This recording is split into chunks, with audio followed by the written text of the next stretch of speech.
because before we start, I want to go also through a few housekeeping rules. Okay, good evening. Good evening, everyone. Welcome to the second online panel of Emerging from the Shadows, a key initiative launched by the North Star Special Needs Society to raise awareness, reduce stigma, and support individuals, support inclusion for people with disabilities in the Asian Canadian community. My name is Dr. Elena Caprioni. I'm the Program Director of the Asian Business and Management Program at York University. I'm Italian Canadian. I have red and curly hair, and I'm wearing a blue shirt, a turquoise jacket, and I have a very nice, fancy York University Zoom background. So before we begin, please note that the captions and the transcripts are available for this session. You can access them by clicking the relevant options on the screen under the video. All right, before we start, although we are not in the same location, we must recognize that many indigenous nations have long-standing relationships with the territories upon which York University campuses are located that precede the establishment of York University. And the area known as Akaronto has been caretaken by the Anishinaabe Nation, the Adonasi Confederacy, and the Huron-Wendat. It's now home to many First Nation, Inuit, and Métis communities. We acknowledge the current treaty holders, the Mississauga of the Credits First Nation, and their territory is subject of the Dish with One Spoon, Wampum Belt Covenant, an agreement to peaceably share and care for the Great Lakes region. All right, so welcome back if you were here last night, or very happy to see you tonight for our second online panel, which is part of a big series designed to raise awareness and reduce stigma for people with disability in the Asian Canadian communities. Yesterday, we had a panel focused on the cultural context of disability in Asian Canadian communities. We really discussed about the role that culture plays. And the next few days will be more focused on employment and community support. So tonight's event is really focused on how to break barriers in employment for people with disability in the Asian Canadian communities. And this session explore employment challenges faced by Asian Canadian with disabilities. So we have a very busy panel tonight with a lot of panelists. And then you hear from employees who are going to share their personal experiences. You're going to hear stories from workplace inclusion specialists who are going to offer different strategies for inclusive hiring and accommodations. And also you're going to hear from experts on disability employment. So now, before we begin, let's go over a few housekeeping rules. And I'm going to ask Gina if she can please share our slide that summarize all of the housekeeping rules.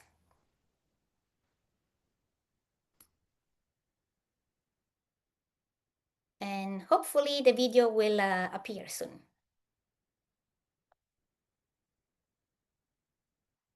Gina? Okay. Are you able to see it? Yeah, it's there. Yes. Perfect. Can everybody see it?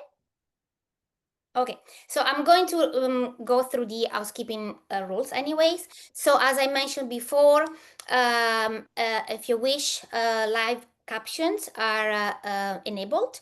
Just click CC to turn on off. Transcripts are also available.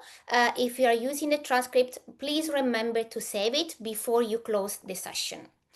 Then we're going to have a panel. During the panel, feel free to write your questions or your comments in the chat box. We're going to monitor the chat box, and then we're going to ask your questions at the end of the session. Please unmute yourself, so we try to avoid different background noise. If it's a problem to type the question, then at the end, when we have the Q&A session, feel free to unmute yourself and ask the questions. Now, the other things I want to mention is that this session will be recorded. It will be available on the website of the North Star Special Needs Society. We're going to put the website in the chat in a sec. And if you don't want to tell your name to everybody, feel free to change your name, because we can see right now, and just click on with the right click on the black box with your name and change your name as you wish to be called tonight. And please be respectful and inclusive throughout this session. Now, take note of these. If you have any technical issue, you can connect with Gina Kwan via private chat or via email. So write down the email, abmp@yorku.ca, just in case you have any issues. Okay, that sounds good. I think that now we can go ahead, and then we would like to start with a quick poll. We wanna do this poll because we wanna know who we're talking to tonight.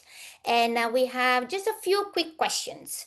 Gina is going to launch the poll in a second, and then I'm going to read it aloud as well. So we only have 3 questions, don't worry. So the first question is that is what best describes your role or perspective in attending this panel?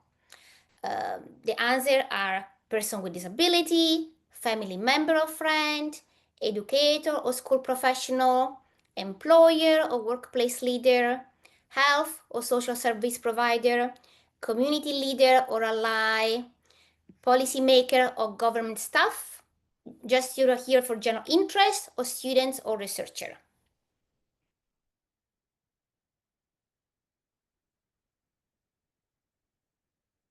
Then if we go down, we have the second question, which is, how confident are you in your understanding of the employment challenges faced by Asian Canadians with disability? You can reply from 0 to 5. 0 means not at all, you're not familiar at all, and 5 is very familiar. Then if you scroll down, we have the last question. How familiar are you with workplace strategies to include Asian Canadian employees with disability? Okay, now you can reply from 0 to 5, 0 not familiar, and 5 more familiar.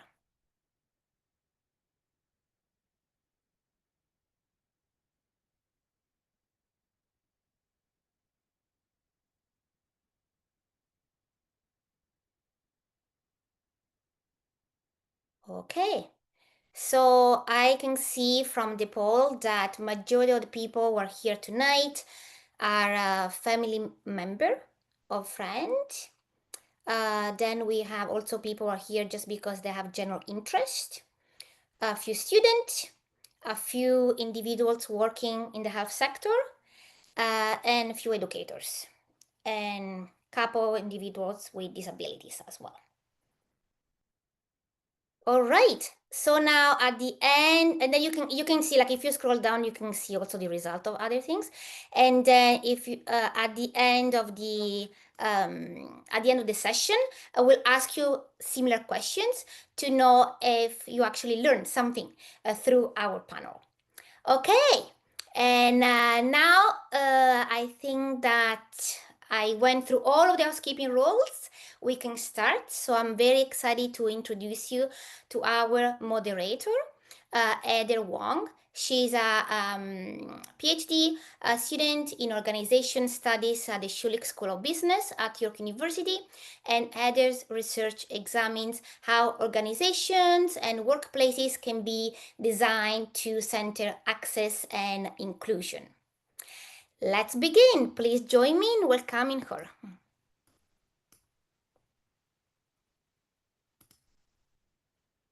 Thank you, Elena. I am delighted to be moderating our panel discussion today. Before we begin, I'd like to provide a visual description of myself. I have Chinese ancestry. I have light tan skin and straight black hair that falls below my shoulders. I am wearing glasses, and I am also wearing a black shirt, and my Zoom background is blurred.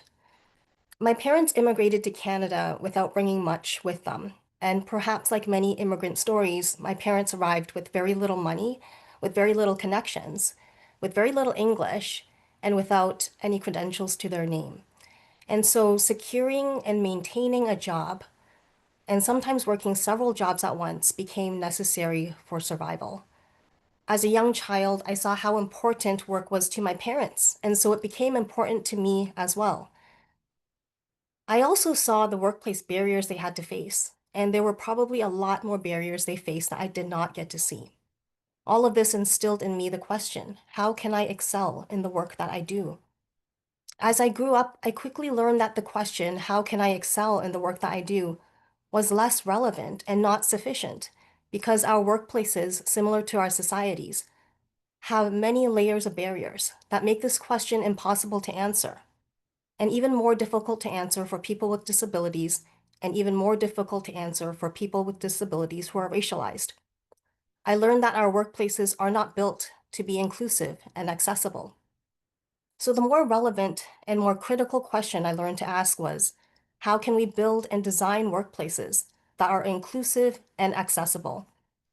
As I became more connected with the disability community, I learned that I was not alone, and that there are many others who have worked for a long time advocating for a more just society and for more equitable workplaces.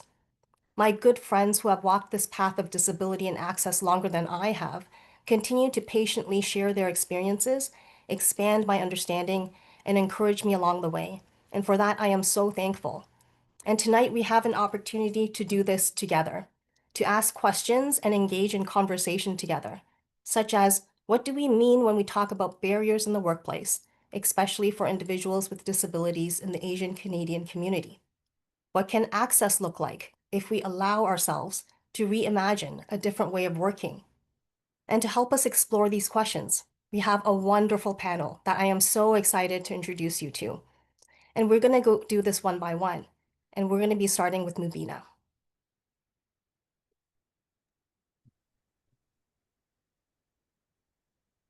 So Mubina Jaffer, Mubina's passion is creating an inclusive environment where everyone can interact meaningfully. And she gets to do that in her workplace. She is the manager of training and education at Abilities Center, and she brings extensive experience in accessibility, inclusion, and leadership. A single mom who uses a wheelchair, her lived experience enriches her work with diverse organizations and communities worldwide. A former parasport athlete, Mubina now enjoys cheering for her son at hockey arenas, driven by her passion for fostering connections and empowering others. Mubina, before we get started, can you provide a brief visual description of yourself, and as well, and then I will ask you the questions. Thank you, Heather. Thank you for giving me this opportunity to be here today. My pronouns are she, her, and I'm of Indian, like South Asian from India, ancestors from India. So I'm medium skin tone. I wear hijab, and so my hair is covered with a scarf, and I'm wearing a burgundy sweater today. Thank you, Mubina. Now, Mubina, you've shared with me that you bring multiple identities when you think about disability and when you interact with the world. You're a woman, you're Muslim, as you said, you wear a hijab, you're a caregiver to both your parents, you're a single mom, and you use a wheelchair. Can you tell me, how do you define barriers in the workplace, and what does it personally mean to you? So barriers in the workplace to me are any kind of an obstacle that prevents an individual from either finding, obtaining, or maintaining quality employment. And by quality, I mean what's meaningful to the individual. Okay. Um, I find that attitudinal barriers are number one um, in my opinion, right? When it comes to when it comes to barriers in the workplace. And what I mean by that is, making negative assumptions about people with disabilities or having these biases. And a lot of times people aren't even aware. And so I think having these conversations and, engaging in dialogue with people with disabilities who bring that, lived experience lens, that's the only way we can start to really dismantle these assumptions that are being made. And I'll tell you, for me personally, one of the ones that is often made about me is that about whether I'm driving or not. So I use a wheelchair and people assume that I don't drive. But the reality is I do drive. There are ways that, I can adapt my vehicle to be able to drive. And that gives me the opportunity to go places without having to be dependent on somebody else. But that's just my own experience in a wheelchair. But oftentimes, you know, when it comes to employment, people will assume, oh, you can't, work in this place or you can't, get to this place. Another common barrier I find is the physical structure of buildings. So sometimes a building will not have either, um, a ramp to get in or, power doors or even accessible washrooms. I've been to a lot of workplaces where there's no accessible washroom. And so that really becomes a barrier. It's a basic need that is, definitely a requirement. And then the other thing that I find happens a lot are systemic barriers. So policies and procedures and practices within an employment in an organization. They're often, accessibility is not embedded into their policies. And if it's not embedded intentionally, it gets forgotten. And then what happens is, like the day-to-day becomes very ableistic. And what I mean by ableistic is, ableism, it's a form of discrimination against people with disabilities in favor of non-disabled people. And so then what happens is those assumptions and biases become even more prominent, and people tend to start to feel like they don't belong, or they don't feel like they're included within that work environment. And then you'll have these other types of barriers, like information and communications. Are your documents created in an accessible format? People with vision loss will need to potentially put it through a reader. Will a reader be able to read the document, whether it's a Word document, whether it's a PowerPoint, PDF? Those are other barriers that I often see in the workplace. And Mubina, from your experience, how prominent are these barriers in our workplaces? They're quite prominent. The work that I do today, it gives me the opportunity to work with organizations. So I work with municipalities, school boards, not-for-profit, even for-profit organizations, where we literally go through collectively throughout the organization to tackle the different areas. So we look at leadership, we look at governance and strategy, we look at programs and services, and there's a lot of aha moments that happen, which is great. And the organizations we work with, they're really intentional about, removing the barriers and really creating a barrier-free environment for their staff and also for the services they provide to the communities they provide. And it's great to be able to be in a role where I get to work with organizations to start to change the fabric of their organization so that they can become more accessible and inclusive. Thank you for that. Do you find that there are different types or additional barriers that Asian Canadians face with disabilities? Absolutely, absolutely. So already the fact that, a person has a disability is a barrier in itself, right? That is, in my opinion, created by society. Okay.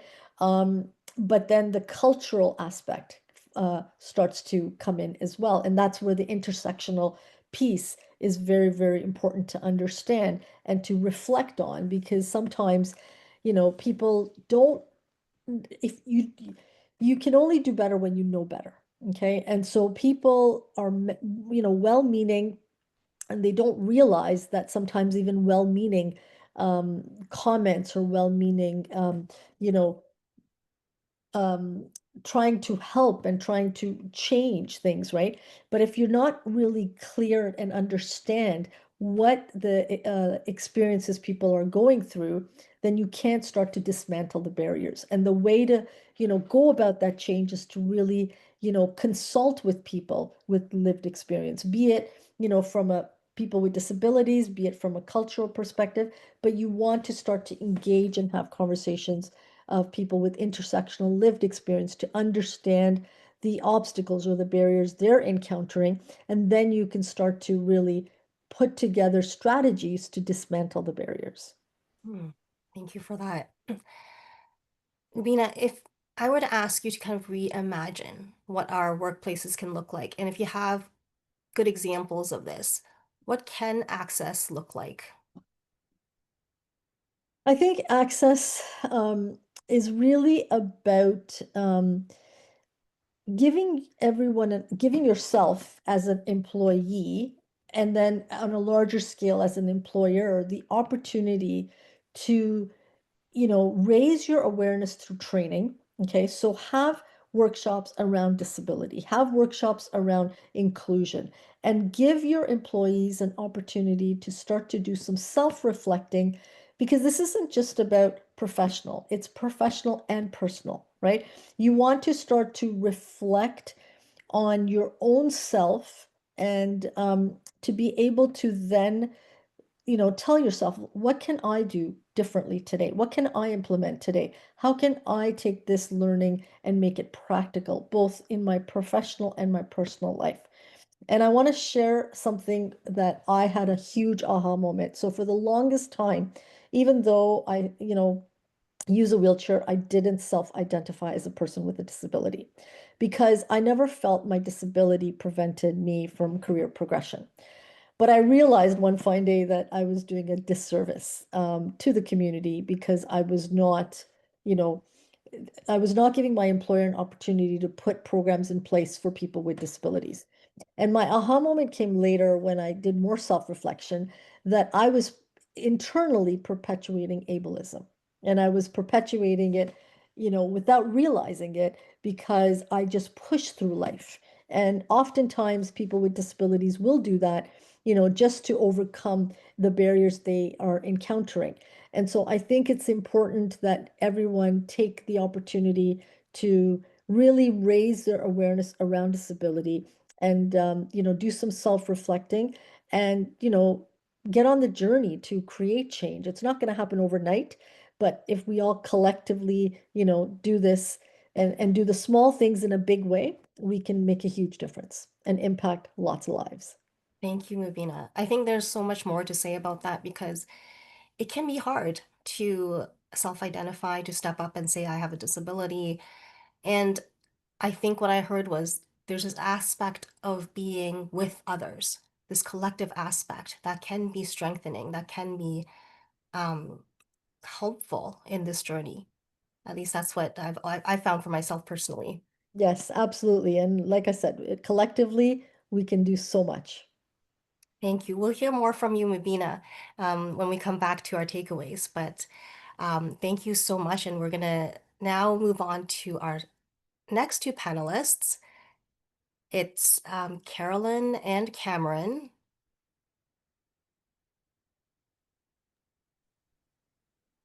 Yep. Oh, we have Carolyn and Cameron, perfect. And we'll explain a little bit about why we're bringing Carolyn and Cameron together.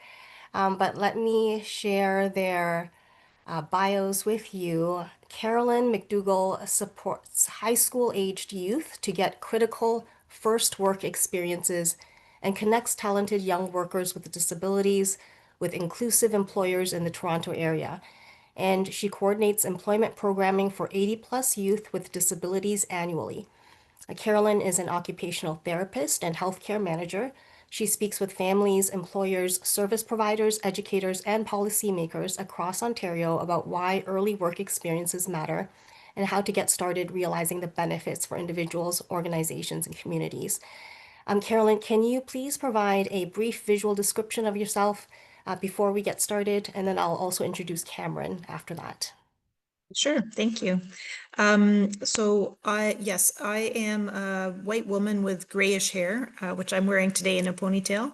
I have glasses. I'm wearing a blue shirt. Doesn't show up too much on my blue Holland Blur View background. But I go by the pronoun she, her. Thank you, Carolyn. And Cameron Lau. Cameron Lau is an aspiring finance professional who has been diagnosed with ADHD as well as ASD, autism spectrum disorder. He has a Bachelor of Arts in Economics from Wilfrid Laurier University. His career first began in 2017 through the Holland Bloorview Youth at Work program, pushing a cart selling snacks at the hospital. Cameron has worked in the sales division at Fidelity Investments through the Holland Bloorview Ready to Work program, and most recently in the claims team at Chubb Insurance. So welcome, Cameron. We're so excited to have you. Carolyn and Cameron, I'll ask Carolyn first and then Cameron, can you describe how you are both connected? Did Cameron get a chance for his visual description? Just checking. Thank you, Carolyn. No problem. Cameron, can you please provide a brief visual description? Thank you so much. Hi everyone, I'm Cameron. I have short, straight black hair, brown eyes, and I'm wearing glasses. I have light skin and I'm wearing a gray shirt. I have a blurred Zoom background and my pronouns are he, him. Thank you, Cameron. All right. Okay, so how Cameron and I are connected, I'll say briefly and you can add if you want, Cameron. So in the introduction, Cameron had provided to Heather, two programs were mentioned, Youth at Work and Ready to Work. Those are two of a number of programs that we offer at Holland Bloorview for helping young people with disabilities get involved in early employment experiences. Do you want to add anything to that, Cameron? I think that pretty much covers it.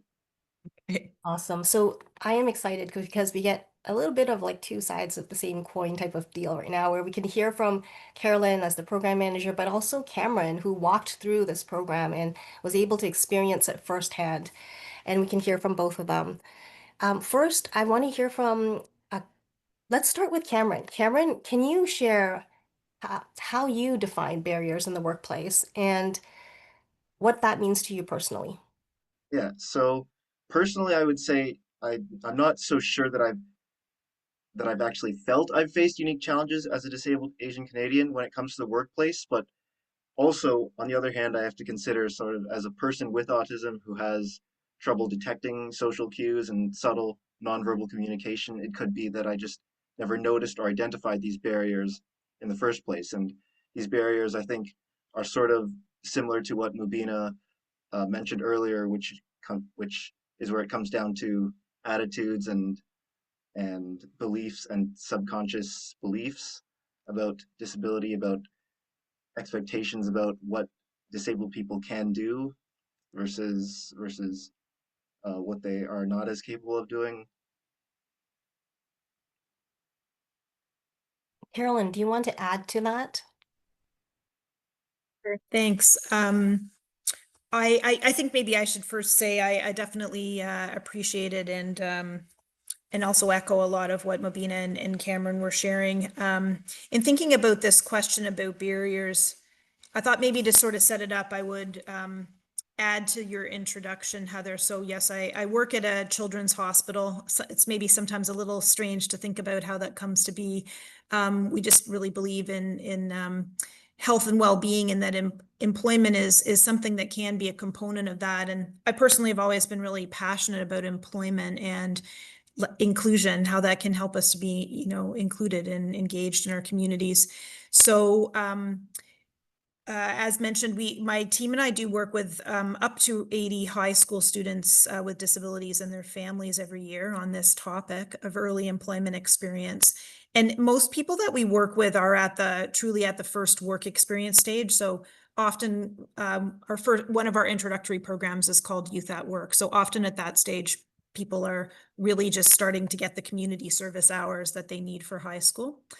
And I really believe that like variety of experiences in a variety of places during high school is essential. So, you know, that, and I often talk with young people and families about this. So that can range from like chores at home, extracurriculars at school, extracurriculars outside of school, like in community centers, like the Ability Center and others, volunteering, self-employment, paid work, lots of different things. So, and one of my, you know, I would say reflections, and we started our programming in 2007. So in many, many years of working with young people and families, is that it can be quite hard to see why this might be important to do during high school, get work experiences at that stage. I reflect often that it can be equally or ultimately maybe even more important than focusing on schoolwork and marks. So I feel that sort of individual and family values or choices in this time frame in high school can be either a barrier or a facilitator. And I don't know if you want me to keep going, Heather, or did you want to interject or anything? Well, I just found that really interesting. When I reflect back just to my high school days, I think my family values, you know, again, just I think due to the cultural background as well, there was a huge focus on grades, right? Like Mhm. achieving good grades. And I think what you said about kind of expanding our thinking about what, you know, what can we do to prepare ourselves for the workplace and acquiring the work experience early on, um, is something that you know, I probably didn't think about back then, but now I realize is very important. Why do you think, Carolyn, this is even more, I mean, it's important for everybody, right? But why is it Sure. even more critical for youths with disabilities and layered upon that, you know, youths are racialized with disabilities? Yeah, thanks. I think, you know, at the basic level, as you're highlighting, like for all people, for all young people, experience really matters, right?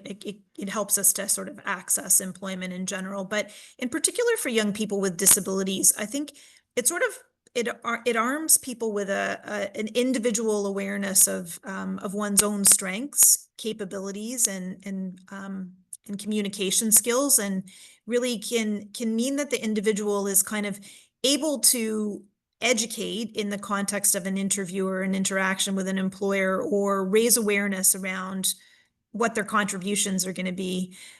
So you have like an experience base of things to talk to and a base in confidence.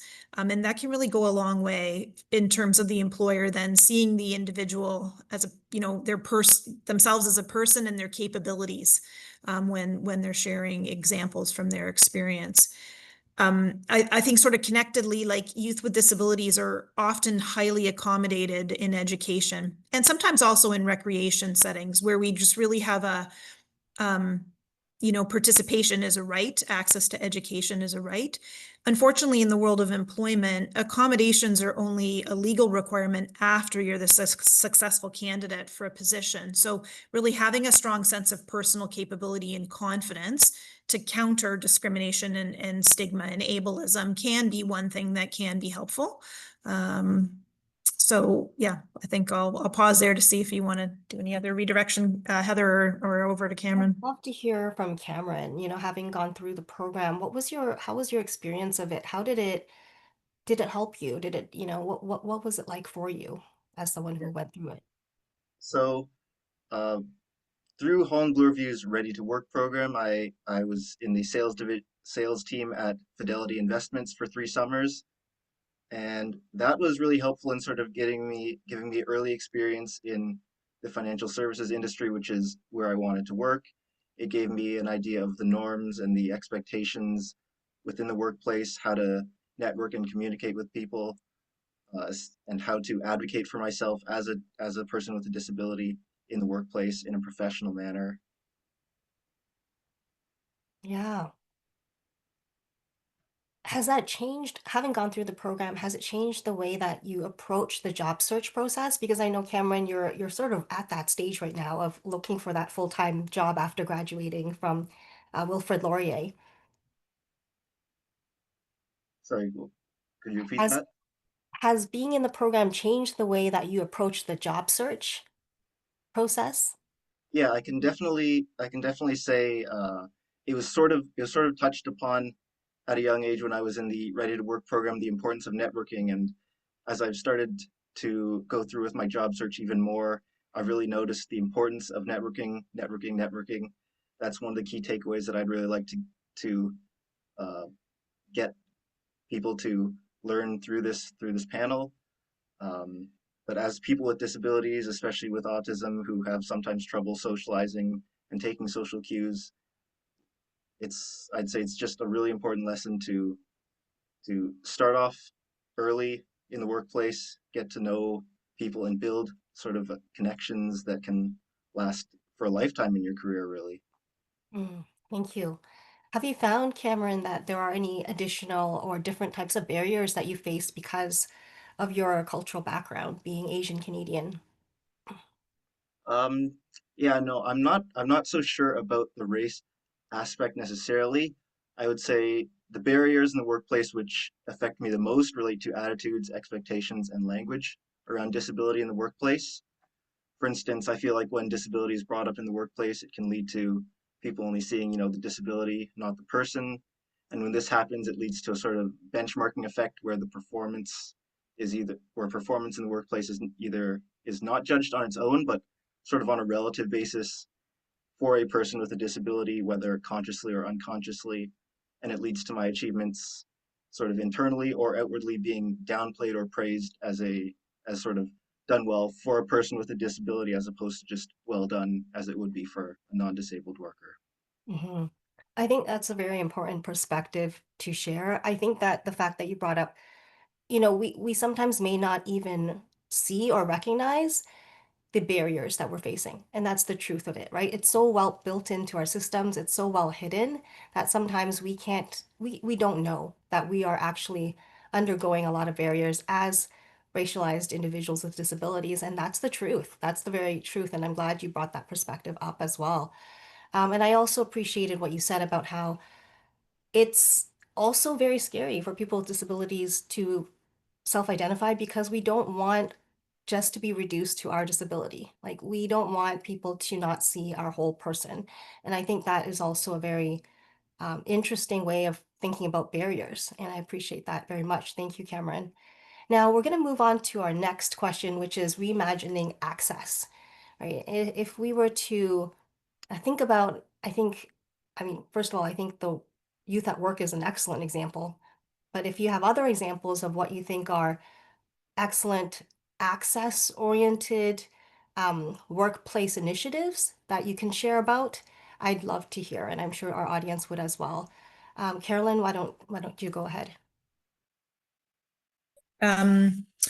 Yeah, so as I mentioned earlier, although Holland Bloorview is a hospital, we have really believed that employment's an important part of inclusion and health and well-being. So we really want to be doing something to help young people get experiences and enable access to the workforce. And I would say that often when people first hear about our programs that are part of our employment pathway, it's in the context of the fact that they've been wondering, like, how can I get started? So young people look around and maybe see siblings or peers like starting to volunteer and to work and want to get involved, but have questions about access.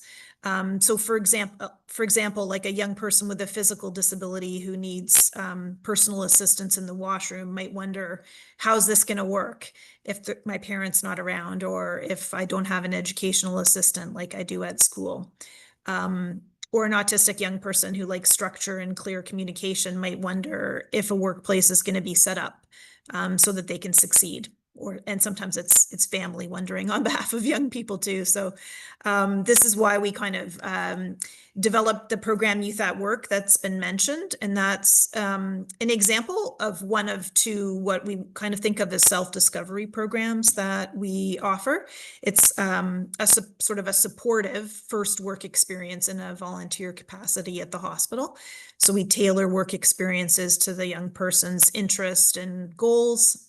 We help each person reflect on and learn from their experiences, including like discovering what strategies or accommodations really help them to do a good job. so that they can then, have that confidence and take that forward. We include workshops that sort of directly teach or explain workplace life skills. That's sometimes important to sort of explain that hidden information that may not be obvious about the workplace really directly.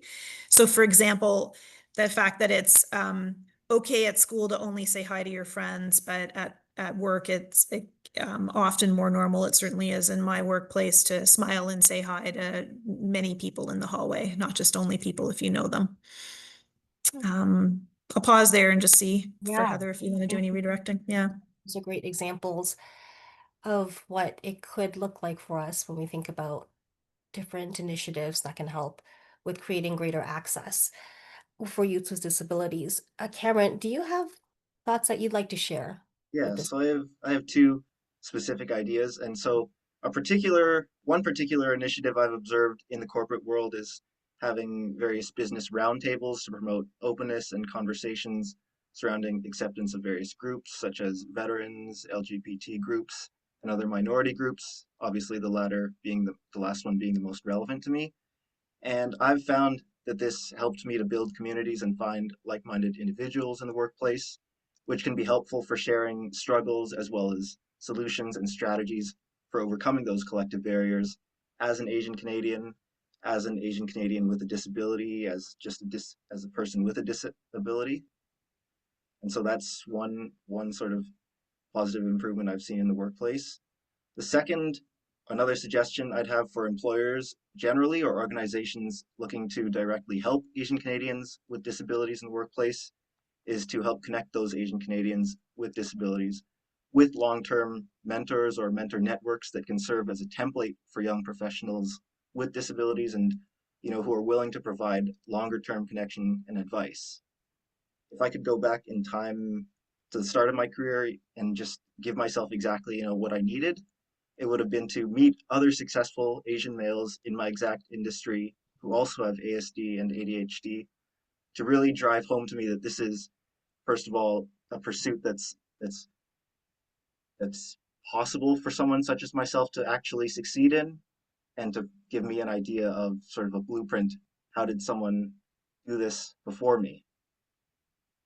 Thank And I you, Cameron. recognize this can sort of be a bit of a big ask, as identification of these groups can be sort of hard because disclosure might be a tough conversation for those of us with disabilities, and identifying, the exact role models needed can be challenging.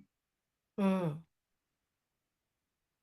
Yeah, I appreciate your generosity in recognizing the challenges, but I think it's absolutely possible.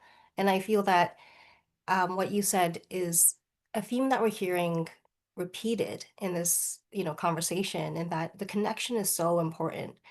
Being able to be connected to others who are, um, maybe a few years ahead of you, who have experienced this already, and as you said, who have been able to navigate these different systems and to be able to mentor you along the way is extremely important. And um, it's a very good idea, very important one. Thank you, Cameron.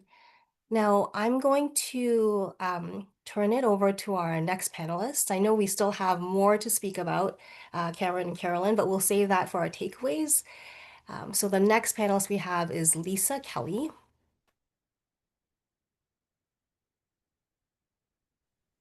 So welcome, Lisa. Lisa is a passionate advocate for disability inclusion and accessibility.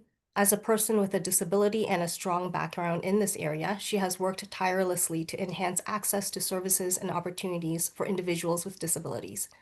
Lisa has contributed to national conversations on inclusive employment practices and has been actively involved in initiatives promoting equitable access to career counseling and development resources.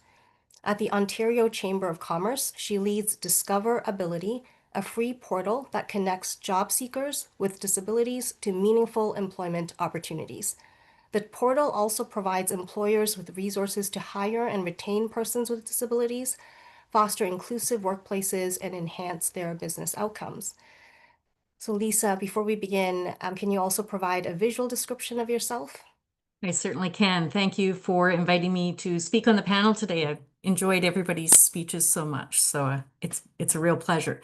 So my name is Lisa Kelly, and I am an older, probably the oldest on this panel, white female with shoulder length white hair and hazel eyes and very pale skin. I have an invisible disability, and I have since I was a child.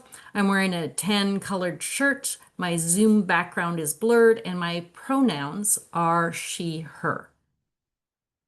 Thank you, Lisa. So Lisa, can you tell us what your definition of barriers is in the workplace and what that means to you?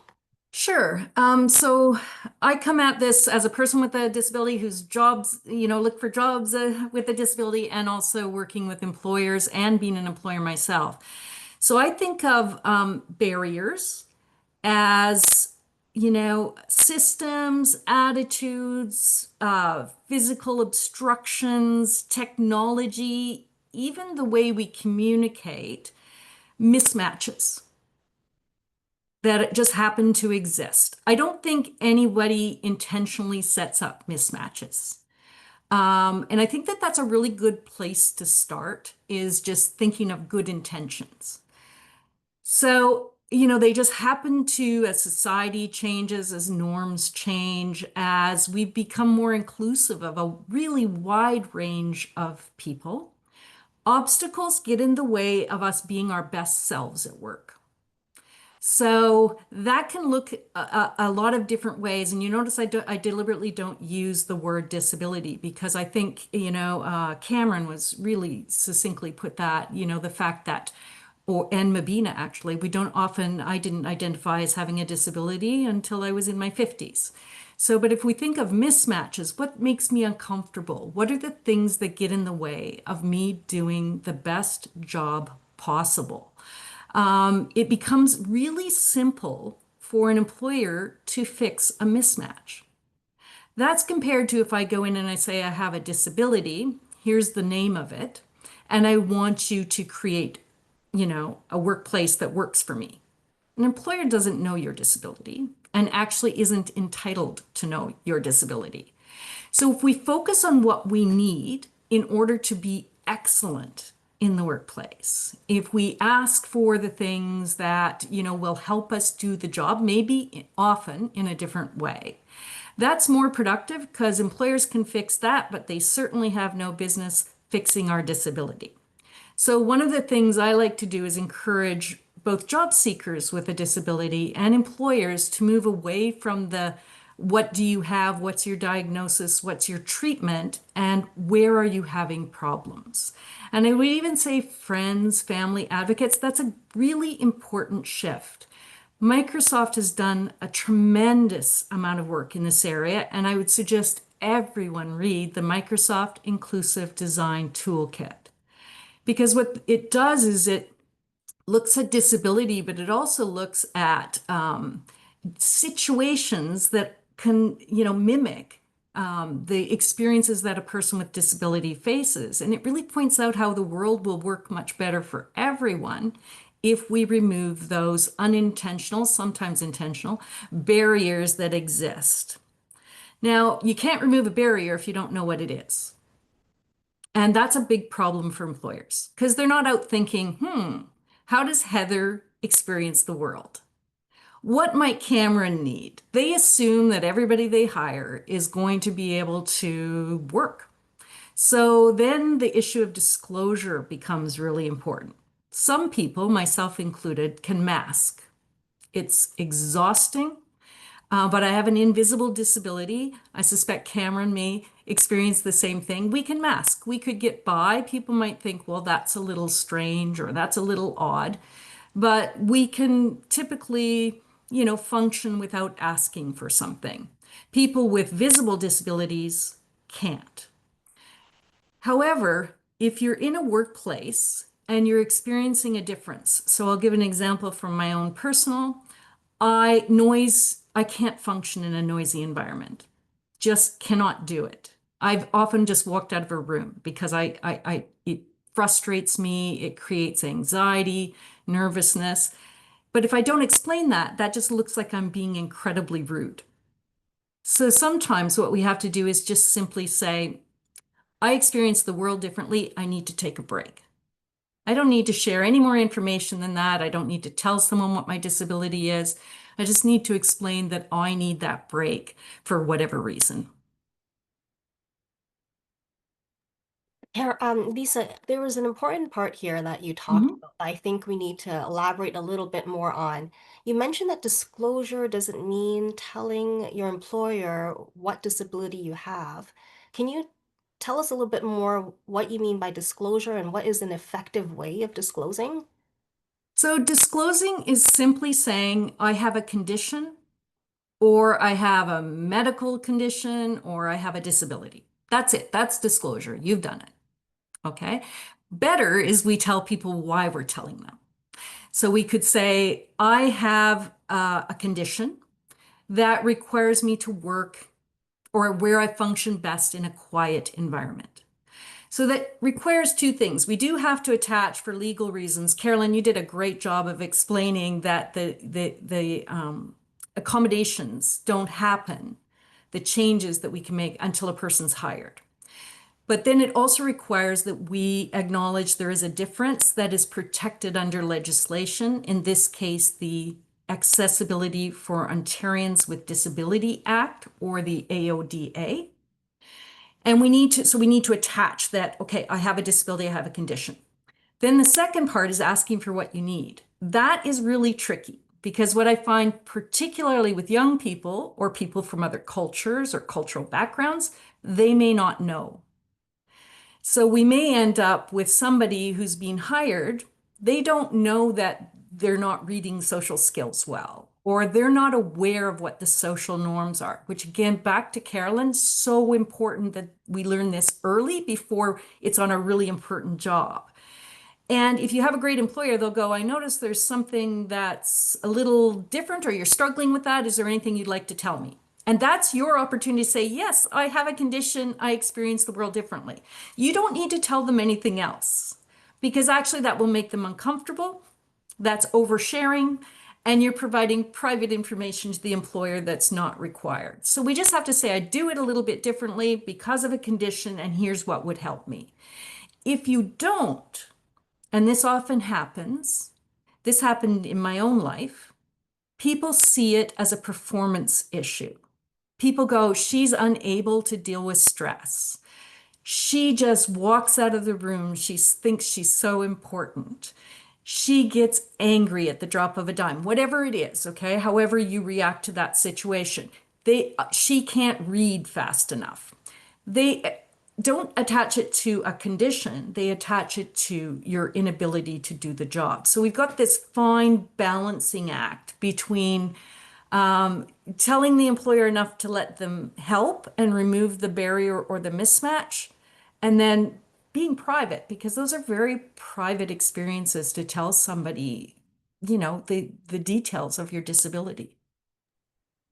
Thank you. I think it's important to speak about this because it is very difficult to navigate when we're thinking about disclosing. How much to disclose, what to disclose, when to disclose, who to disclose to. And we're just starting to have these conversations today, I know, and it's probably not going to be sufficient for, to complete our conversation. But I'm so glad that we are talking about this because we do need to start thinking about these questions and considering them, right, before we enter the workplace. And I think, Lisa, did you have something you wanted to say? Yeah, so I think one of the things is to practice it and not practice it with your family or friends because they love you and they're going to be super nice to you. And the education system is going to wrap you. Again, Carolyn, I could just sit and listen to you all day. They're going to wrap you in this bubble. So that's where we have employment counselors all over this province that can help you, or disability specialists, or a career office where you go in and you practice disclosing. Because I'll tell you, the first time I disclosed, I was overly emotional. I started crying and made everybody in the room uncomfortable, including myself. So we want to get this right balance where it's just factual, it's not a big deal. We're already alleviating somebody's mind because we're just saying I have a condition I experience the world differently. I would like I would like to not speak at meetings, or I would like written notes, or I require, software that will assist me in the job, whatever it is. So you can just ask for it clearly, non-emotionally. You're not begging, you're not also being angry. You're just asking for your rights as a person and an employee in Ontario. So I did not know that we could practice with all these. I didn't even know that there were people like the disability specialist or career Yeah. counselors that we can practice with. So that was very helpful for me as well, just to learn about these resources that we have. And Lisa, do you have any thoughts about how we can reimagine access in the workplace? And do you have a good example of that? Yeah, I spend my days thinking about how we we reimagine access in the workplace, and I spend a lot of my time talking to employers about that. And I've seen some remarkable initiatives. Oftentimes, I find employers are really willing to do this. They see it as good for business. So, one example I can give you is a company, DSV, and they're a distributor of Sephora products. And they came to us and they said, we're having a hard time with our workforce keeping employees. And could you help us? So we immediately sent them to the Rick Hansen Foundation to do a physical assessment of the building. But then we sat down and we said to them, okay, where are the job opportunities? And we looked at the job descriptions and we said, wow, these are so complex. An astronaut going to NASA just needs 2 qualifications, yet apparently we need a page of them to work on on a shift line. It doesn't make any sense. We talked about interviews and how we can do interviews differently. Instead of relying on someone's oral ability, maybe we actually have them perform the task. That way we're not relying on who speaks the best in terms of describing. We're actually hiring people who can do it. We looked at things like transportation to and from the facility. How easy is it to get here? Shift hours, breaking the job up into different parts. So they spent a year getting this right. They hired 40 people with disabilities their first year, 39 stayed on. Almost all got promotions, are still working there. They're rolling it out to another 50, I think, in the second year, and they're now rolling the program out across Canada. So excellent example of it done well. The other that I'm going to mention is a small consulting firm, really, really high-end consulting, and they needed a graphic designer. So I just happened to know them. And I said, I have a student who's been unable to secure long-term employment. I think he would be excellent. And the student and I talked best how to present himself because he identified as being ASD, on the autism spectrum disorder. And he tended to speak in loops a little bit, not the best communicator or not the most traditional communicator. So what we decided is we would ask for a job interview, not answering questions, but just where he could showcase his work process. As a designer, we practiced, again, our disclosure, and it was I experience the world differently. I'm very visual, and here's my visual process, because that's what you're hiring me for, not for my written or oral skills. And he took them through this incredible thought process from a thumbnail sketch to a finished product. He got the job. He's been there over 5 years now.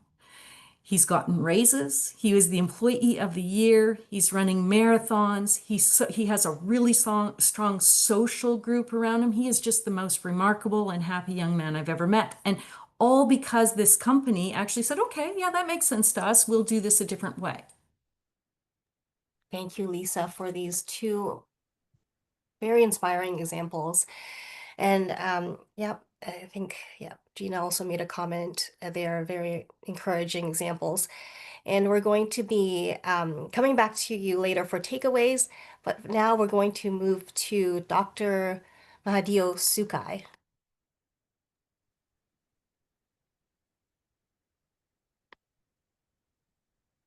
Welcome, Dr. Mahadio Sukai. Dr. Mahadio Sukai is the world's first oh goodness, I knew I needed to sleep for this word, congenitally blind geneticist. Did I say that right? Yes, you Okay, did. You thank did. you. Currently the Chief Operating Officer of IDEA STEM, an organization dedicated to improving the accessibility of science, technology, engineering, mathematics, and healthcare education, research, training, and work. Dr. Sukai has more than 20 years experience as an accessibility and inclusion professional and as a researcher within this space, as well as more than 25 years experience as a scientist, researcher, and educator in the medical sciences and healthcare related disciplines. Dr. Sukai is a leading expert on accessibility of post-secondary education and employment for persons with disabilities, and he is one of the originators of the discipline of and discourse on accessibility and inclusion in the sciences and in healthcare. He is the chair of the Employment Technical Committee for Accessibility Standards Canada and tasked with developing accessible employment standards. He was also the external co-chair of the Canadian Institutes of Health Research Expert Advisory Committee on Accessibility and Systemic Ableism. So welcome, Dr. Sukai. If you can provide a visual description of yourself, and then we will launch into questions. Thank you very much for having me, Heather. And just a brief visual description of myself. So my pronouns are he and him, and I am a brown-skinned, medium brown-skinned, South Asian, Indo-Caribbean male. I'm wearing a headset right now. I have short black and gray hair. I'm wearing very thick glasses, a white shirt, and a black and purple tie. My background is grayed out, but I'm actually in the Chelsea Hotel in downtown Toronto for another meeting. I will actually apologize because I realize that there's nothing I can do about this because the lamp to my left and the light to my right mean that the center of my face is actually in shadow. And I can't fix that because of how hotel room lighting actually is set up. So I do apologize for anyone who relies on tracking facial expressions and reading lips. You may or may not have a hard time with me. But that's my visual description. Happy to be here to chat. Thank you, Dr. Sukai. Dr. Sukai, can you tell us what how you define barriers in the workplace and what that means to you? I think that's a really good question. I'm going to offer a slightly different perspective than my colleagues on the panel, and I'm going to think about barriers in the following way. Imagine an iceberg. 90% of that iceberg is below water, 10% of that iceberg is above water, and the iceberg is bathed in, surrounded by, frankly, freezing cold water. And so if if I encounter something that prevents my participation fully in the workplace, that's a barrier, right? But how I experience that barrier and how I live that barrier has a lot to do with my own lived experience, my own intersectional identity as a neurodivergent, blind, first generation immigrant, South Asian, Indo-Caribbean man, um, and a lot to do with the structure of the organization and things like that. So I experience a personal barrier. Underpinning that personal barrier is a systemic barrier that when it interacts with me, actually gives rise to that personal barrier. So the 10% of that iceberg that's above water is the personal barrier. The 90% of the iceberg that's below water is a systemic barrier. The water that surrounds the iceberg, that nurtures the iceberg, that grew that iceberg, right, and that maintains it, is what we would call societal ableism. Societal ableism is this suite of unconscious assumptions and unconscious biases that everyone makes about disability, about persons with disabilities, and about our abilities in the workplace. And so blind people can't use microscopes is an ableist assumption, right? You know, if I can't drive, I can't get around is an ableist assumption, right? And those ableist assumptions nurture the systemic barriers that workplaces are rife with. And a lot of those barriers, yeah, they might be physical, but they're policy and practice and process oriented, because what ends up happening is that workplace is really designed for and designed by a group of folks who don't live with disabilities necessarily and don't think about the extremely large fraction of the Canadian population that does. Dr. Sukai, you might have touched on this a little bit with explaining how your, different multiple identities actually impact the way we think about and see barriers. Can you more specifically speak to how we, as Asian Canadians with disabilities, how we face maybe different types of barriers or additional barriers? Sure. So I'm a first gen immigrant, right? And a first gen settler on this land, and I what that ends up meaning is the biases that folks sort of have when they hear my name crop up very strongly alongside the biases that folks have when they hear that I have low vision, right? I'm only recently coming into sort of that neurodivergent identity, so I've never had an employer react to that before. And now that I frankly work for myself, I won't have an employer reacting to that. So we'll leave that one off to one side. But the the experiences that I've had have to do with sort of that intersection of you're blind, you can't do this, and I mean, there's sort of that preconceived notion of if you're a recent immigrant, and in my case, my family immigrated here in '89, so recent is the wrong word, but I still consider myself a first generation Canadian. Um, and so you're an immigrant, you come here, right? So how is it that you're able to connect and communicate? And there's this kind of assumption that in Canada you have to assimilate to Canadian culture and you have to assimilate to Canadian cultural norms. And the problem with that is I frankly grew up in the Caribbean where hockey was not played. And so when you come here and you try to engage in a conversation and everyone talks about hockey, my usual reaction is to kind of just stand there and nod sagely because I have no idea how to play hockey and I frankly don't care. And I'm not in I don't know enough to engage in a conversation around that. So um you've got these things in the workplace that are called sort of work adjacent tasks. That's the technical term for it in air quotes. And the principle is these are the things that you do in the workplace that they're not called out in your job description. They're hidden expectations of the job. And if you don't actually do them, nobody's going to promote you. Nobody's going to pick you for, the social committee. Nobody's going to pick you for the next thing to impress the boss. And decisions will get made around you because you're not participating in the conversations where decisions are actually made.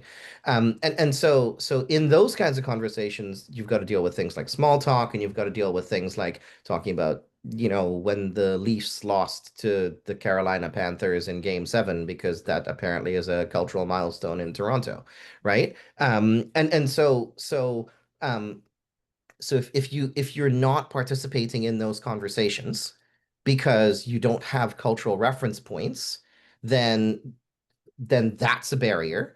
If you're not engaging using language, body language, facial expressions, eye contact that's sort of considered to be norms in air quotes for North American society and Canadian society specifically, then you're not trustworthy or you're standoffish or something. And some of that is culture and some of that is disability, right? So I suck at body language. I'll be very honest about that. Both from a neurodivergent perspective and from a vision loss perspective, and from the fact that I come from a different cultural tradition around some of that body language. I particularly suck at eye contact, right? And in Canada, if you don't make eye contact with your boss, you're not trustworthy, right? In the cultures where I come from, if you don't make eye contact with your boss, you're respecting them. If you make eye contact with your boss, you're threatening them, right?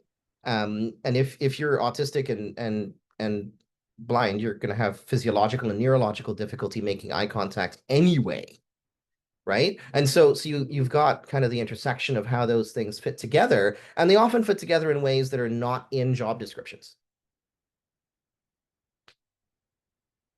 Yes, and I think that's the part that can be very challenging. I think that's when sometimes we don't even know we're facing these barriers, right? Because they're not explicit, right? A lot of these are tacit and implicit barriers that are happening. And I think the implicitness of the barrier is problem number one. The implicitness of the expectation that's attached to the barrier is problem number two. The implicitness of the barrier, I think there isn't a good solution aside from being aware and being self-aware that the way that we interact with the world is going to be different from person to person, and it's quite likely that our colleagues are going to misunderstand and or misinterpret, right?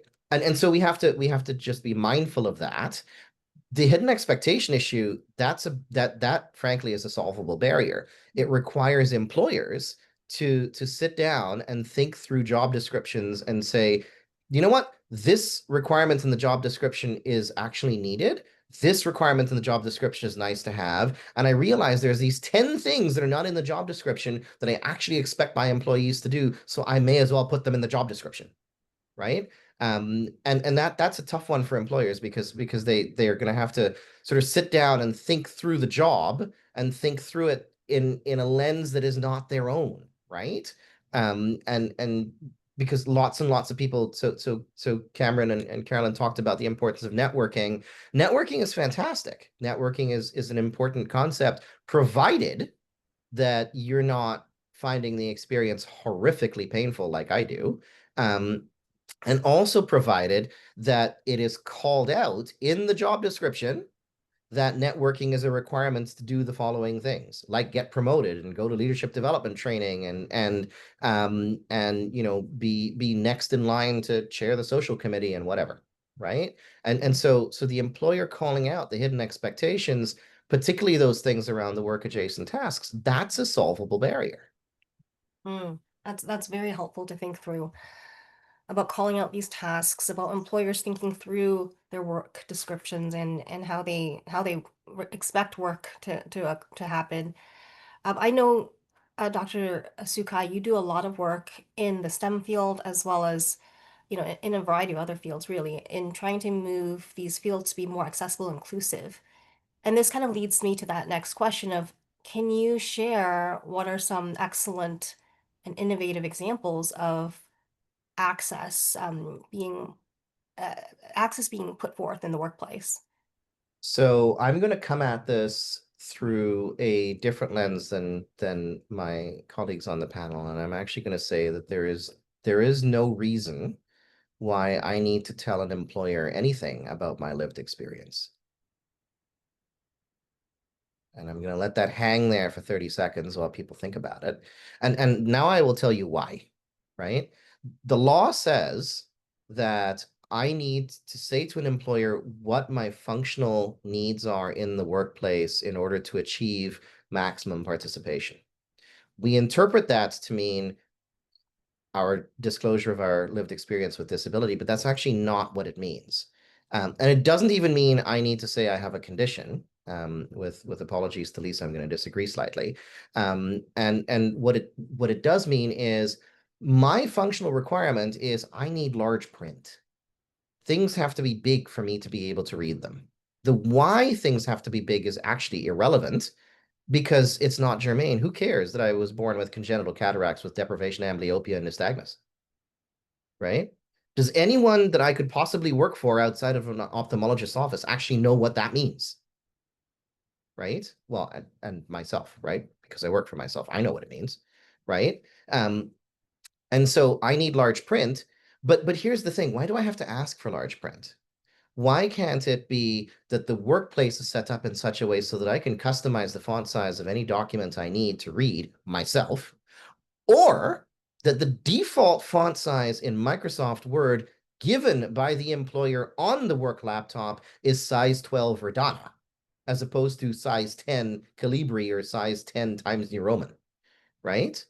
And if we do that, then all of a sudden what we're doing is we're imagining a workplace where many more people can actively participate without asking for something, right? That's an accessible by design workplace. That workplace is inclusive to way more persons, not just persons with disabilities. It's way more accessible to everybody because accessibility by design, at worst, is going to be value neutral to somebody who doesn't identify with a disability. And at best, it's going to provide a benefit that they don't even realize. Right? And so the world that I envision is the world of an accessible by design workplace. And the federal accessibility standard was written, the federal accessible employment standard was written from that perspective because the committee and I all felt that that was the way we wanted to go, right? The challenge is we have 80 years of human rights law and duty to accommodate legislation that means that people think about accessibility as in, Mahadio, you have to ask for it. It can't just be given to you because being given to you makes it too hard, right? Except it doesn't. It doesn't make it too hard. It's a failure of imagination if people think it's too hard, right? And so you asked me about innovative and best practices. In the context of that dream of accessible by design workplaces, I can think of a few sort of boutique companies where the vast majority of persons who are employed by them are persons with disabilities, right? But by and large, I cannot think of a single well-known employer that actually does that right. And I'm willing to be challenged on that. No, thank you. Dr. Suka, I just want to also point out Lisa Kelly from the panel also wrote in the chat, she totally agrees. And I think that, there's something really important about what you said. It's also related to one of the questions in the chat, which is that people with disabilities are exhausted advocating for themselves. When, why are we the ones taking on the labor?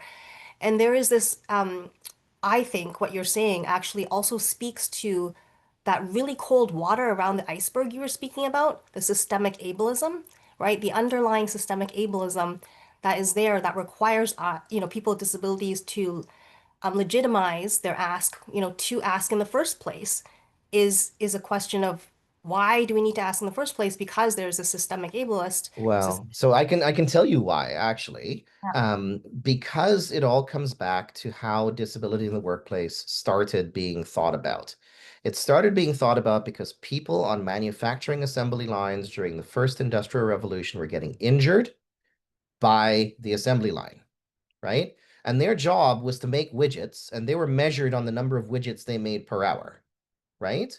And so if they got injured in the workplace, then they couldn't be making widgets. And so the whole business of work and disability in the workplace was because their employers wanted to get these people back making widgets, right? But the challenge is this. I was born with my lived experience. I did not acquire my lived experience making widgets on an assembly line. I also don't work on an assembly line, right?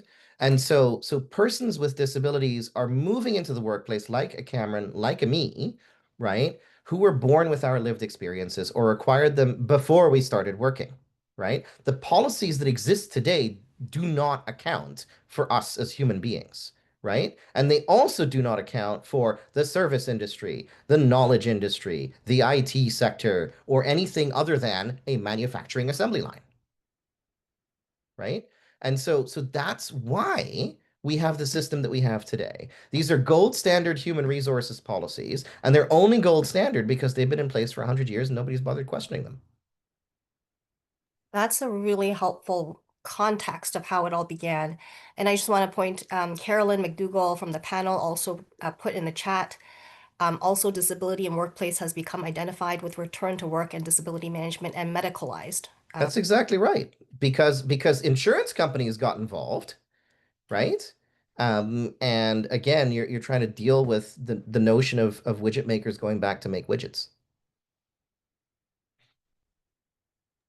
Thank you, Dr. Sukai. I feel like we need to have a part 2 for our discussion because there's so much to go into. It's important as well to know this context, to understand the background. But we will be now moving on to question 3 for all the panelists, and that's the takeaway, right? If there's one thing that you want our audience to take away, what is it? And I'm going to start. Let's start with Cameron. Cameron, why don't you go ahead? That one takeaway. Sure. So yeah, I'd say frankly, there's I've been going on about networking and connections a lot, and I'm really going to drive this home. Frankly, there's a shocking number of people with whom I've had coffee chats that said they were able to get their position because, they were a family member, knew someone in the company, And I'd say, speaking for Asian Canadian young professionals with disabilities, there's a tendency for us to be shy and antisocial, I guess, for lack of a better term. And this can be a severe hindrance to our careers. So I think it'd just be beneficial to drive home the importance of how to do coffee chats and networking chats. And one of the biggest challenges for me in this process, besides just meeting people, has been matching the energy in these kinds of conversations. Um, so I found there's sort of different kinds of networking calls where you might be sort of conversing very fluidly with someone, or it might be someone who's has a lot more experience with you than you, and you're just supposed to sort of listen and learn from them. And so learning to identify these cues is sort of something that I think we need to emphasize in in the young people that are just entering the workforce. Thank you. Thank you, Cameron. Lisa Kelly. Sure. So I'm just going to reply to Mahadio as well. Great presentation. I do think there's a difference, though, between the reality of the workplace. So we have this utopia. We want everybody to start from scratch, but businesses are built, and a lot of the social constructs that we face have existed, and we have to deal with them. And that can sometimes mean we need to get mentors. We need to share what we need, because I can tell you, we represent small businesses, 60 to 80,000 of them across the province. They're not all sitting down going, I have endless amounts of money to make, or spend time to create this utopian experience for every employee. Not saying that they shouldn't going forward, not saying that we shouldn't embed that. I think that's really important. But the reality is, for a lot of the people on this call, that's a policy decision. That's legislative decisions. There's changes that need to happen there before we ever get to the point where where the employer just makes it inclusive for everybody. And frankly, inclusion and the idea of it has changed over decades and centuries. So, we might be missing things that in 50 years, someone's going to go, why didn't we think of that? So I think there's, we do have to think as job seekers or people going out there that it's practical. I guess if I had to leave something, it would be for any business owners. So in that sense, I do think we should borrow from what was said.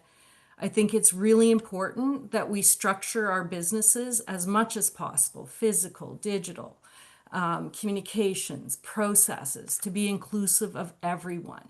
And that's not just people with disabilities. I mean, you think about it, if we start parsing down, so, StatsCan tells us 27% of Canadians have a disability. 23% of Canadians are foreign born. We have 450 ethnic or cultural origins in the 2021 census. We have over 200 languages spoken in Canadian homes. We have to think about everybody. So, trying to create from the ground up the most inclusive, and that means talking to other people, because you can't imagine what you don't know.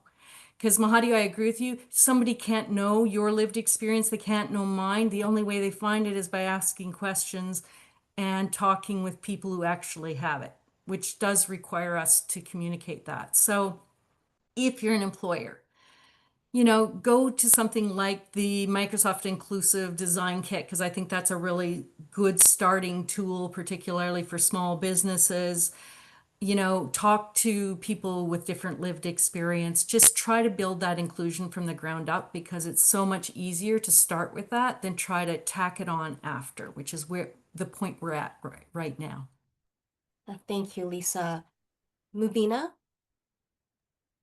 I think the one key takeaway, and this is something that I have learned to value over the years, is my lived experience. I think it's important. Everyone has needs, okay? And my needs are not special from another person with a disability or a non-disabled person. I think we all have needs, and we all can really become advocates for ourselves. And I think the lived experience we all bring is our source of strength, right? And I think if we, embrace our authentic selves and share that lived experience, share it in a way where you're having meaningful conversations with people to help people start to really understand, right, the world we live in, the ableistic world we live in. And I think by sharing that lived experience in a way where people can start to truly understand it from a practical perspective, and it doesn't necessarily mean just in the employment or the workforce, right? It could be for anything.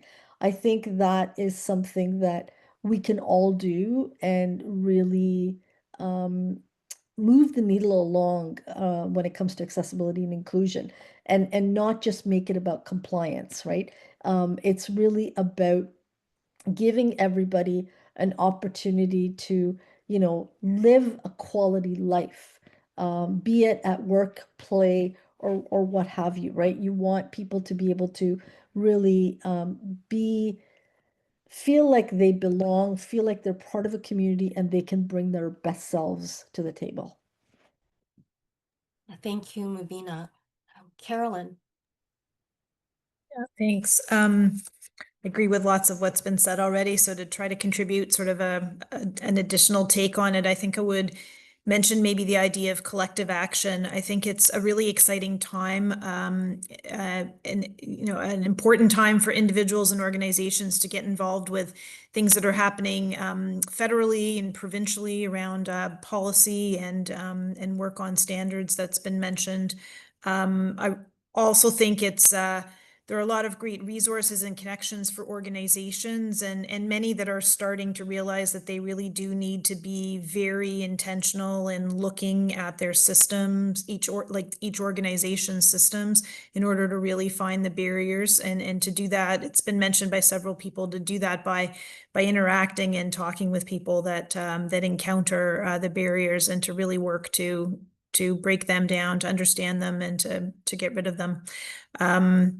I think the individual perspective has been brought up as well, to appreciate what Cameron said. From the family perspective, I think I would just also contribute. I touched on the variety of early experiences, and I believe as well for families in the power of being connected. So one other thing I thought I would mention for the group is that there is a great network in Ontario called the Family Support Network for Employment. I'll pop the link in the chat. But I think that, gaining knowledge and awareness and connections and power from interacting with other people who are really trying to, as was just said, sort of shift the needle around employment and inclusion it can be very powerful. Thank you, Carolyn. And Dr. Sukai. So three things, and I'll be brief. For families, I think it's really important, particularly if you are a first-gen family. You come to Canada the way that my family came to Canada, with a different cultural background than what we have here in this country, and a different frame of reference for all sorts of things, including disability. And so for family members of kids with disabilities, Asian Canadian family members of kids with disabilities, I think it's important to open ourselves up to the possibilities that growing up in this country actually offers children and youth and young adults with disability, and sort of open ourselves up uh, to the conception of disability that actually exists, perhaps, or the conceptions of disabilities that exist perhaps in Indigenous communities more than in sort of North American white culture, if you would. And that is that the disability is actually a difference, particularly if it's something that we're born with, or we grow up with in early childhood. And that difference is not bad, right? And so all things are possible. And the issue is just to work through how to make it so for your child and for your family. So that's the message I would have for families. For youth with disabilities, for job seekers with disabilities, I would say only this: disclosure and self-identification is a potent conversation. It's important to do all of your research ahead of time, and it's important to remember something that is fundamentally true, and that is that once you share your lived experience, The employer is in control of that conversation, not you. Because legally, the first step to triggering the duty to accommodate process is something called duty to inform, which is you saying or me saying, as a person with lived experience, I need large print. Or if we really must, I have congenital cataracts with deprivation, amblyopia, and nystagmus, right? The moment I do that, the conversation is no longer mine, right? And what we don't do a great job of is preparing our youth and our job seekers for that eventuality, that absolute recognition that we are no longer in control of the discussion. The advice I would give to employers basically comes down to this. If you have a canoe and that canoe is not seaworthy, and you replace that canoe plank by plank, one plank at a time, until it is seaworthy, do you have a brand spanking new canoe, or did you just replace the planks in the old canoe? Right? And so the thing is this, we live in a world where all employers, small, medium, and large, are reacting to disability. And what I'm saying to you, and I do not think it's a utopia, what I'm saying to you is the world where we actually don't have to be so reactive is the world where we tackle one systemic barrier at a time and figure out how to address it. And in so doing, we're rebuilding our canoe one plank at a time. And over time, we go from being completely reactive to not being completely reactive. We'll never get to a point where we are completely proactive and we've eliminated forever all of the needs to disclose. That probably will not happen, but we can, one policy at a time, one practice at a time, one system at a time, in small businesses, medium-sized businesses, large businesses, change the way we do our business, right? It requires thought and it requires intentionality, because at the end of the day, accessibility is not a checklist. It's a culture and a thought process. Yeah, thank you, Dr. Sukai. Yeah, it's not a checklist. That's very, I like that. Okay, now we are running a little tight on time, but we do want to open it up to audience Q&A. I also just want to say if the panelists need to take a short break, please do. You know, don't feel the need to you know, go ahead if you need to, but come back in a few minutes. But in the meantime, please start typing in your questions in the Zoom chat box, because we'll be opening it up to audience Q&A in about 3 minutes time. And we're going to be collecting our questions now. I do see a few that's been already typed in. That's wonderful.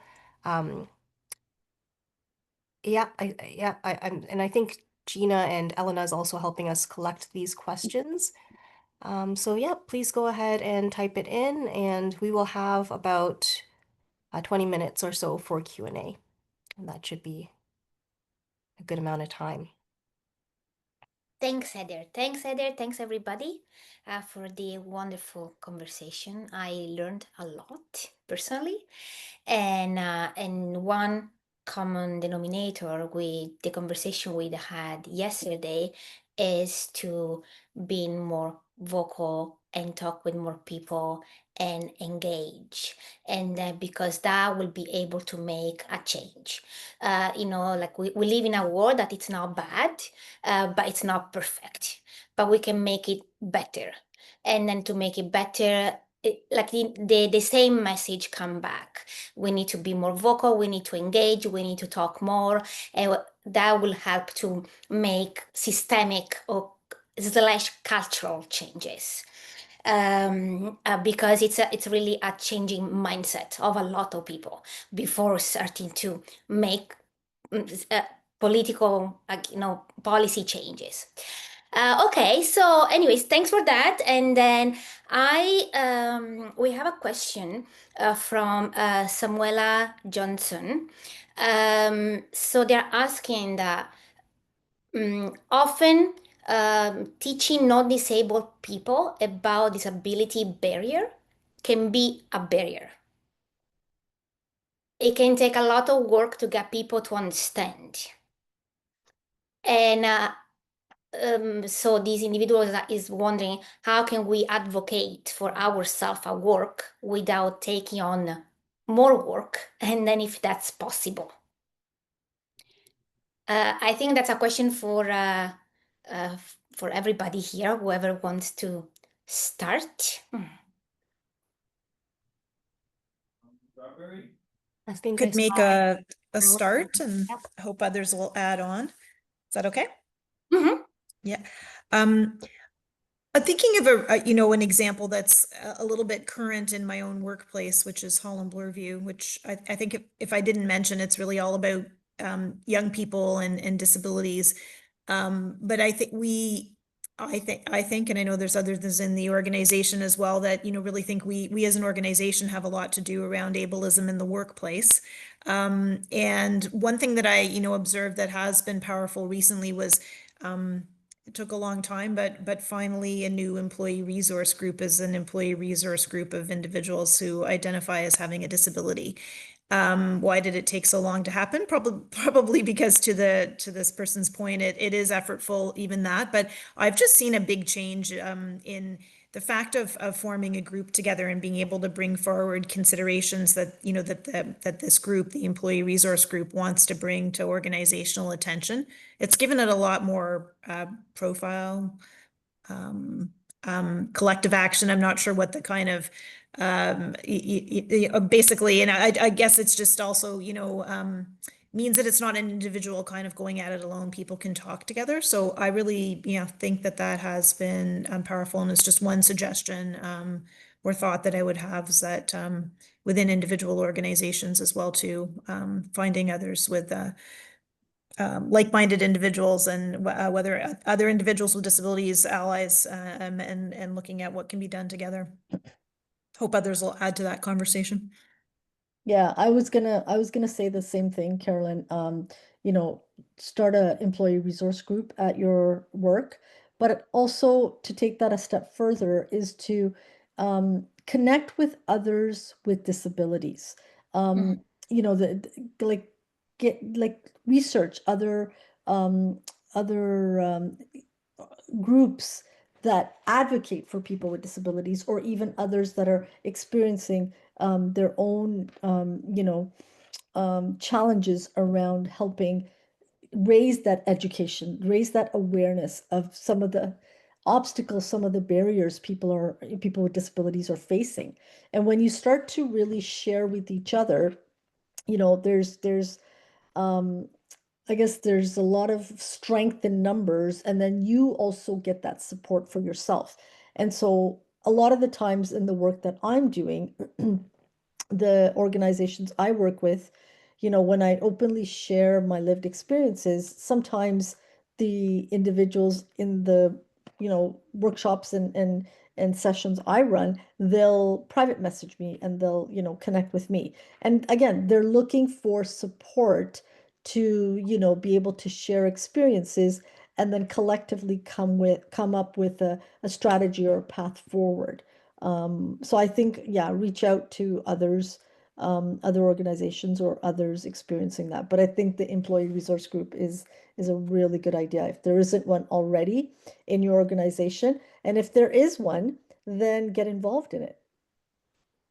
So it's Mahadio. I'm gonna add a couple of things. So from a small and medium-sized business perspective, ERGs are practically hard because you sort of run into this barrier of, well, I might be the only person with a disability in a company of 50 people. So how do I navigate that? And that's, I mean, you can sort of think about collectivism and collective action through creative ways of doing things at sort of a chamber level, maybe at a local chamber level, or or even at the Ontario Chamber of Commerce level. I can think of a few things, and Lisa's gonna probably say, well, that's an interesting idea. We should talk about it. But put that to one side for a moment. Here's a different idea. About half of the population of Canada is either a person with a disability or has a first-degree relationship with a person with a disability. And by first-degree relationship, I mean immediate family, sibling, friend, right? close neighbor, if you will, right? And the folks who actually have the strongest positive perspectives on disability in Canada are actually those who have first degree relationships, particularly those who are work colleagues, right?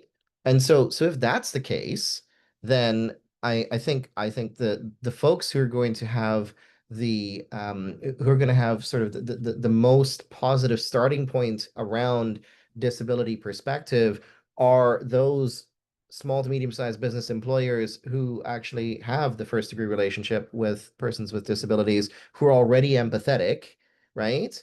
And then if we get hired by those folks and we demonstrate to them how good we are as workers with disabilities, all of a sudden their attitudes even go higher. And then they become champions and they become this word that hasn't come up in this entire conversation for the last hour and 43 minutes, and that is ally.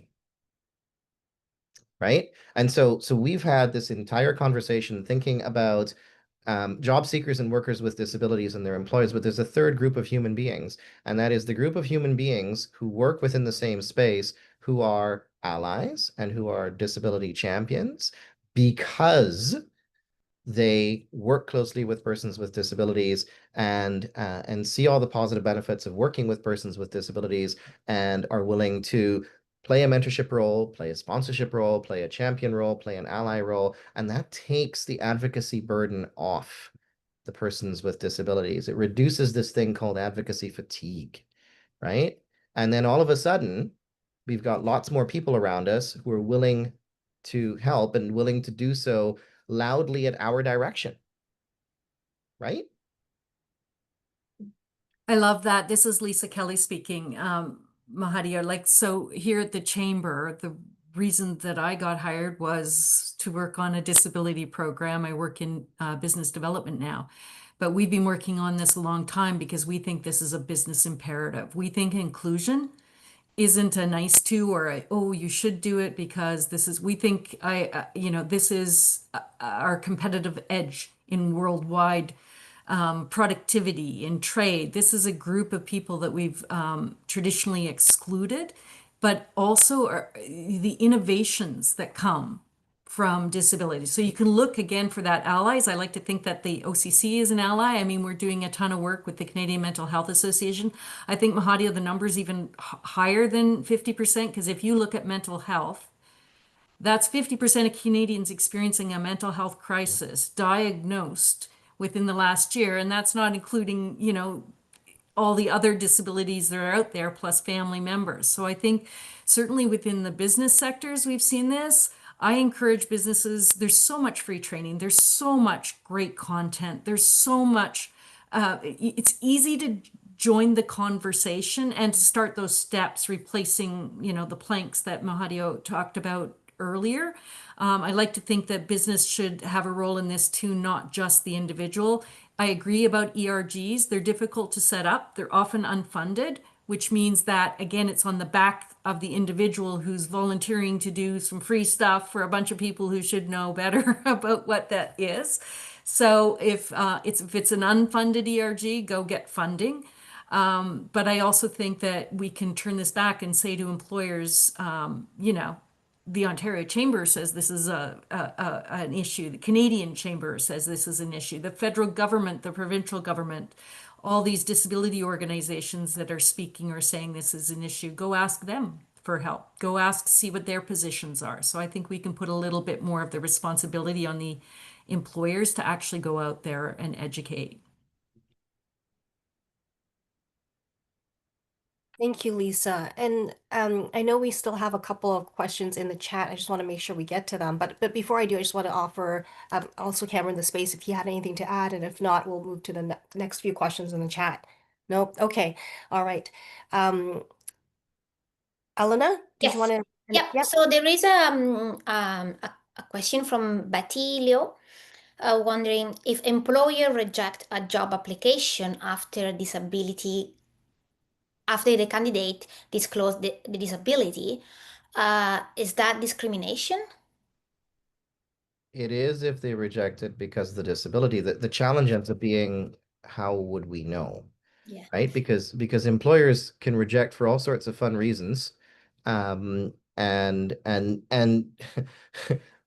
job descriptions from an employer's perspective are written vaguely enough so that employers actually have cover to be able to do this. So if somebody thinks you've got two equally qualified candidates, one who's a person with a disability and one who's not, the employer is going to more likely hire the person who doesn't have a disability and is going to come up with all sorts of interesting reasons why not. And there's a term for this. It's called asset requirements. Um, so here's an interesting example. Let's say you are Elections Canada, and you're hiring polling clerks for the next federal election because one just passed a month ago. And so when you're hiring these folks, you're going to get tons of qualified applications, and then you're going to filter them based on this thing called an asset requirement. One of the asset requirements that's in there is must have a driver's license. Yeah, which is Or not must, sorry, should have a driver's license. Like a driver's license is preferred, right?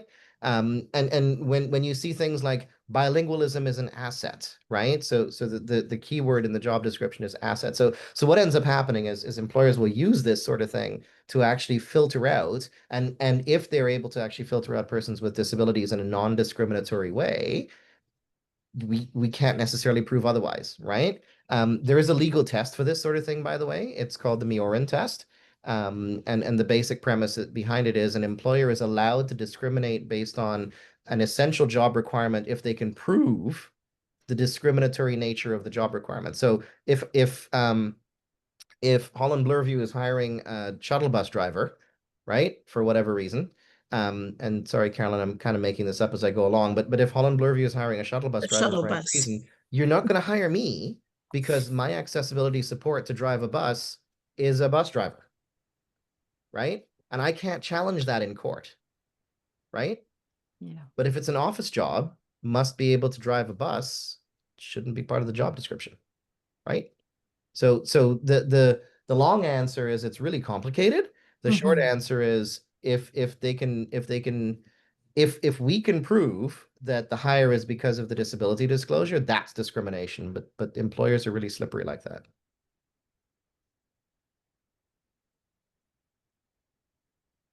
Oh, Lisa, I think you're speaking, but you're muted. I was just saying, yeah, I think it's really difficult to identify that. I agree completely that, they could give a million reasons why,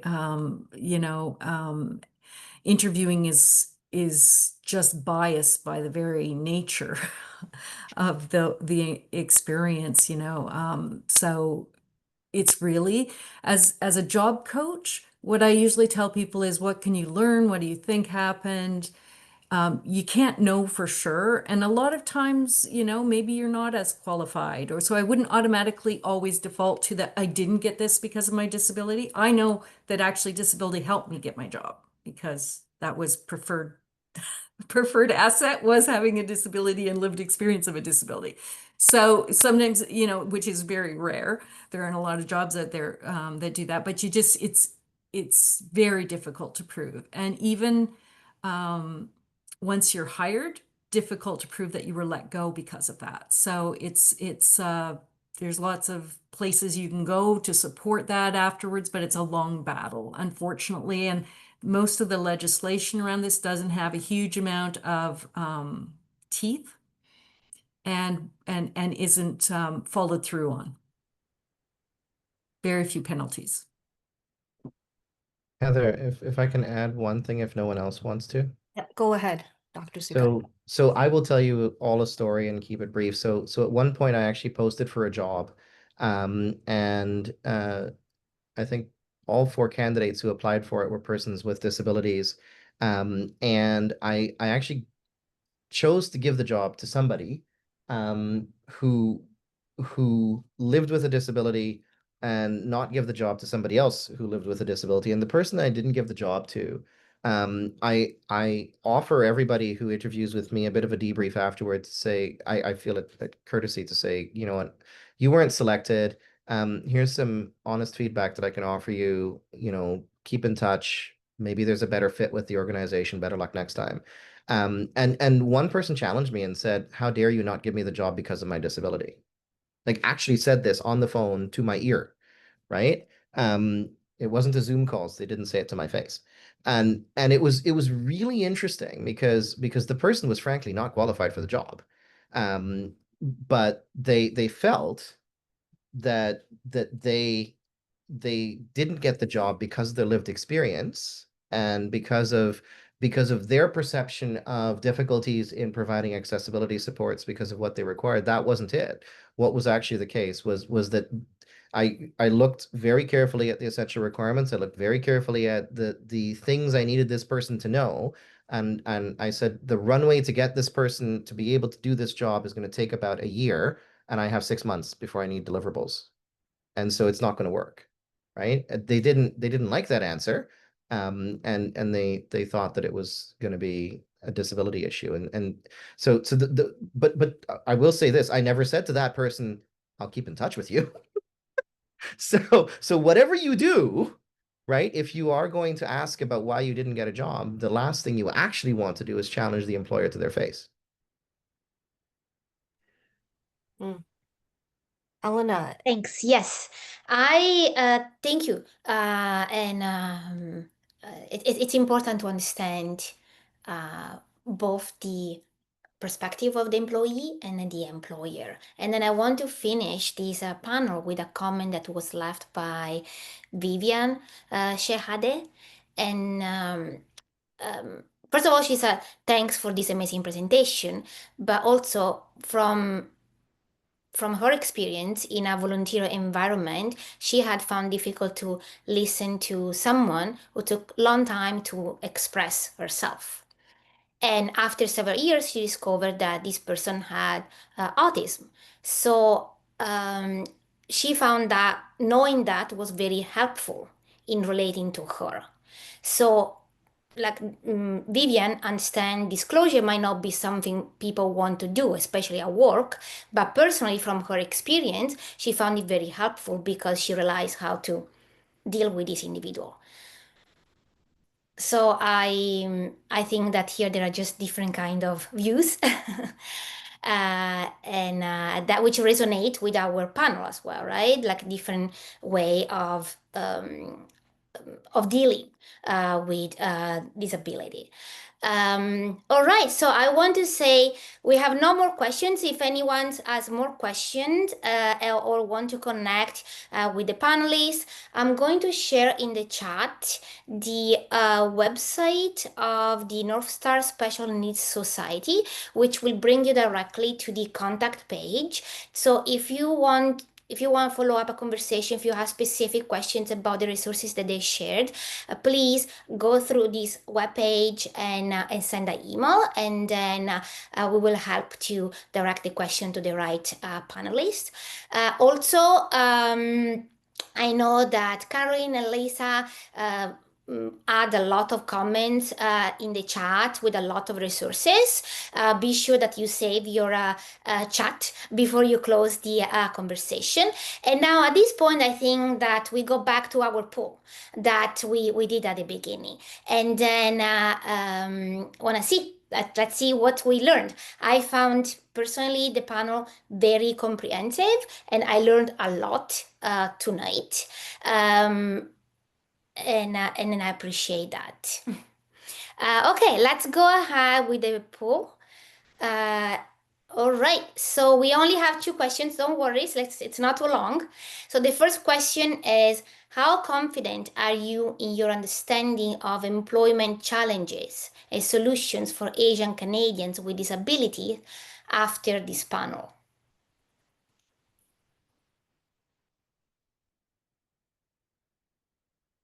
And then the second question is, how useful were the strategies shared during the session for fostering inclusion of Asian Canadian employees with disability at work? And again, we have, sorry, I forgot to mention, we have from 0 to 5. 5 means confident, and 0 means not at all.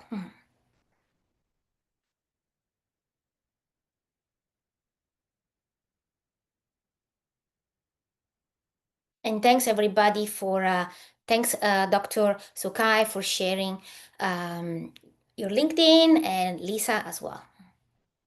And Mubina.